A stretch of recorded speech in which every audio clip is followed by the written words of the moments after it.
Basically, what I'm saying is the Holy Spirit is our new operating system, and these are the words. This is the code, the programming code. But the 7 byproducts are amazing. In fact, I highlighted them. Let's see if the highlight doesn't come out very well. But we've been justified. Remember soteriology? The byproducts of justification are, number 1, peace with God.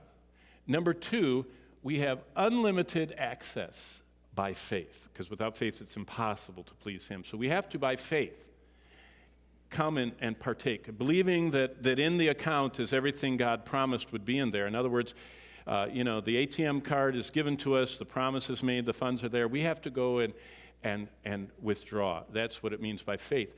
And then we have grace to stand, and we can only stand by the grace of God. We realize that everything we have is not of ourselves. It was given to us. That's what grace is all about. It's what we don't deserve, what we can't do, what we couldn't accomplish. And so we stand in the grace of the imputed righteousness of Christ, and it causes us to have this rejoicing hope. Now, I was challenged to pray for a friend of mine, dear friend of mine, because they said, I have a close friend who came to me and said, my life hasn't turned out the way I hoped it would. And I thought, how tragic. If they're a believer, life is turning out far better than I hoped it would, because the best is yet ahead. It doesn't matter how much this clay pot wears out, cracks, and becomes inoperable, because I am rejoicing in hope of what is yet to come. Did you know people that say my life isn't turning out like I hoped are sometimes facing the wrong direction? They're looking back at when they were young and had everything possible and every desire, and they're looking back at that. And what they need to, salvation actually turns us around, and we're looking in a different direction.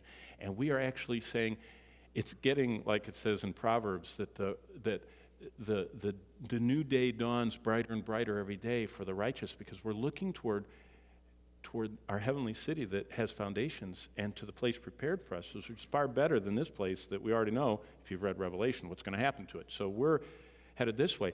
Where does that come from? We rejoice. We're filled with joy because of hope. And where does that come from? It comes from knowing that, and then there's all this stuff, that hope does not disappoint. Why?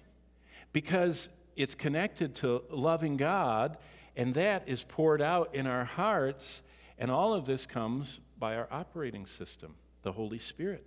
So, peace with God. Do you have any lack of peace in your life?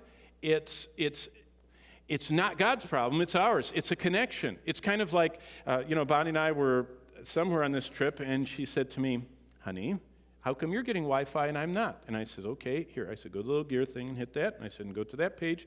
Do you see your little green on isn't on? Push it. And it went green. She went, okay.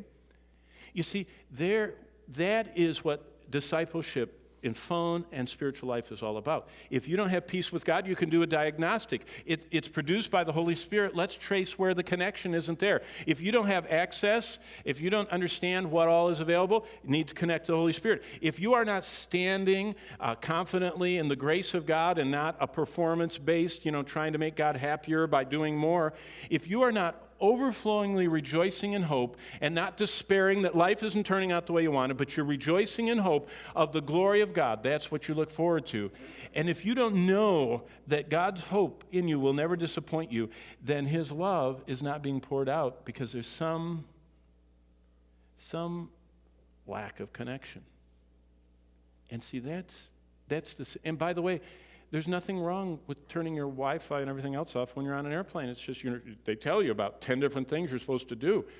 And you might forget you turned it off. And it's very much what discipleship is about, that we, some element of what these byproducts are, something in life has caused that to click off. And there's nothing wrong with sitting next to someone and saying, do you want me to show you again how I have peace with God? How I have access? How I know for sure and rejoice knowing that all of the struggles of life are turning out and I'll never be disappointed because I've invested my life with God. See, that's